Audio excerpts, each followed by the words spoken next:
What's up? This your boy CEO Man Mike. I'm in the studio with iGrindTV. Y'all check it out. Yeah. Below 7 to grade, of course. I got my big homie in the building, Mr. Miami Mike, What's up, my guy? Mr. Palm Tree ENT himself You got it. in the building. That's right, man. It's going down. Of course, I've been rocking with my guy, Miami Mike, for quite some time. You know what I'm saying? So, I know a lot of things that a lot of people don't know, and I think a lot of times you always get, I'm not gonna say overshadowed by the artist, but a lot of times you got to kind of play the background. But this time we're gonna put you in the forefront of it because you've done a lot of things in this industry that I think people might need to credit you for. You know what I'm saying? Especially with this whole, I'm not gonna even say whole new wave. You know what I'm saying? I mean, y'all been really doing this probably since like '05, so it's really not a new wave. But you kind of you and Soldier brought a whole new y'all brought a whole new space to the game as far as the internet and of course the YouTube and everything. I think that all of that stuff kind of more so got is pushed by you and by Soldier. So what I want to know with you is what got you into the game? Like what are some of the things that inspired you to get into this business from early on? From early on, first I had with the prison. A lot of people know I did 7 years in parts from what they have to rise in now, and I was doing shows and stuff before I went to. I was doing shows and stuff before I went to prison, but I wasn't taking it serious because I was just really trying to launder some money because I was in the streets. You know what I'm saying? I was a silent investor at a lot of major concerts, and after I went to prison, I said when I got out, man, I said, man, I'm gonna take this serious because I ain't trying to go back to prison. So I got out, and I was, like I said, I booked a lot of shows. And I was booking a lot of artists like G's and T. I was booking a lot of major artists, 100,000, 150,000, no less than $25,000 artists, and I was doing major events across the country, and I got tired of paying their booking fee. Like I booked somebody for 100,000, I had to pay a $10,000 booking fee, or sometimes 15,000, 10 or 15%. Then I said I'm gonna start booking for myself. I started a little booking agent in Atlanta with this girl named Tasha, and from that stuff, and I started there. I ran into Soldier Boy. He used to come to some of my shows I did. He always want to open it up and stuff. You know how basically kids do. And I had right then I was working with Chronic. The one in the same rolling. Yeah. I was managing Chronic at the time with my partner RP, and I was co-manager. And it didn't work out with me and Chronic, and we went our different ways. How sometimes artists be hard headed, but he came to me and apologized to me years later. And he wouldn't even get on the song with Soulja Boy because it was just like how artists are and stuff. Yeah. And he was the biggest artist at the time, and we had him on rap bands and doolies, and Soulja Boy wanted to do all this, so it wound up. After me and Chronic and went our separate ways, I put all my time into Soulja Boy. Yeah. And I said I just did this what I did, and I just put my time into Soulja Boy. I was, you know what I'm saying?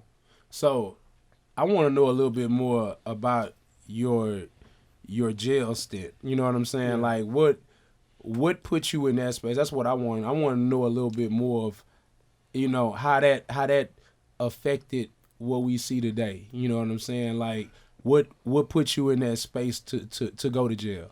Man, like I said, I was hustling, man, and I got caught with some drugs, and I got caught loaning money. Like I said, I was doing the shows, and I had got caught with like 900,000 in somebody's account, and they supposed to have been holding it for me, and they got in trouble, so they dropped a dime on me. So I went to the safe deposit, but I wanted to get some money, and they the feds go. So I'm out on bond, and then I took my money, so I got to re-up. So I had to go deep in the game. I had to go re-up, and I got caught with some dope then after that, and I just had money laundering charges, and then my homies in there killed some people, and they got me on the murder charges with them and everything, man. Wow. You know what I'm saying? So I got all kind of charges. So when I first went to jail, I had like 2 life sentences, bro. It was ugly for me, man. Ugly, man. So I really didn't do it. I didn't tell nobody, man. It's crazy about all my homies that really did the stuff they did now, man.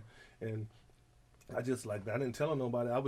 It's just like I was in me, and because I know I didn't do it, and I just had to wind up doing the whole 7 years, man. And I met a lot of people I was in there. Matter of fact, I met Pete from the Migos while I was locked up. He did 10 years. He got caught coming through Mississippi with some dope from Texas. He did 10 years. I did 7. So you and P were actually locked up together. Yes. Yep. So maybe in some way, shape, form, or fashion. He's not from Mississippi. He just got caught coming Yeah. from Mississippi with drugs from Texas. Do you think maybe in some way you might have inspired P? Watching your your ascension? Yeah, man, well, like me and Pete hang together, we never did talk about the music. We were just natural friends. We never did even talk about the music business. Like when I come to Atlanta, he come scoop me up. I come, we kick it like every. That's no a long time ago. Dub, I told you I had this party. You spend 30,000 every Monday at the strip club. That was Pete. Wow. Yeah, he didn't even take pictures of nothing. Then that was him. Every Monday he used to go by Magic City to spend 30,000, bro. That was him. Yep. He didn't like taking pictures, didn't like coming out or nothing. So he clean now. That's why you see him taking pictures. But it just, man, I met a lot of interesting people in there, man. I try to forget about it, but you know, it's you know what I'm saying? That made me stronger like I am now, man. Even though I did only 7 years, it felt like I did 100, bro.